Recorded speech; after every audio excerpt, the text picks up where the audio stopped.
ఆమె దగ్గరికి వెళ్ళి ఏం చేశాడు? ఆయన ప్రార్థన చేసి ఆమె లేపి బ్రతికించి వాళ్ళకి అప్పచెప్పాడండి. దేవుడు మనకి మహిమ కలుగును గాక. అర్థమవుతుందండి? ఏంటంటే చెప్పండి, ఏ క్రియలు చేసింది ఆమె? సత్క్రియలు, సత్కార్యాలు చేసిందంట. మనం విన్నాం.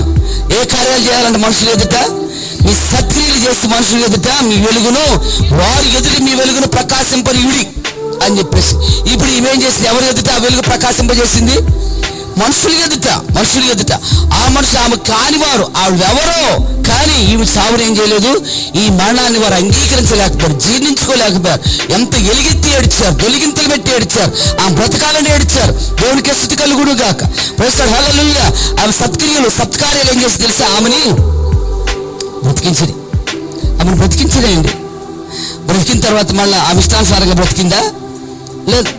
కొంతమంది ఈ కార్యం ఒక్కడ చేస్తే చాలు, ఇక దేవుడి కోసమే బతికేస్తా ఉంటారు, ఇక దేవుడే అంటారు, మళ్ళీ అడ్రస్ ఉండరు. కొంతమంది చర్చికి కూడా రారండి.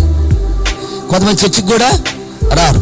మా కోసం ప్రార్థన చేయండి అమ్మా, మేము తగ్గితే కనుక దేవుడి సన్నిధికి వచ్చేస్తా ఉంటారు. వాళ్ళు తగ్గుద్దు, వాళ్ళు బాగానే ఉంటారు, చర్చికి మాత్రం రారు. ఏమ్మా రావట్లేదు అంటే, మాకు కుదరట్లా, పని పని, ఆదివారాలు కూడా పనే, మాకు వెళ్ళకపోతే మాకు జరగదు అంటే చచ్చిపోతే ఏం చేసేవాడివి?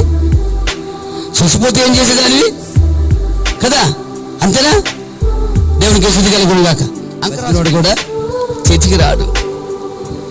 మరి వాళ్ళు వస్తే మనకి ఒరిగేది లేదు, రాకపోతే తరిగేది లేదు.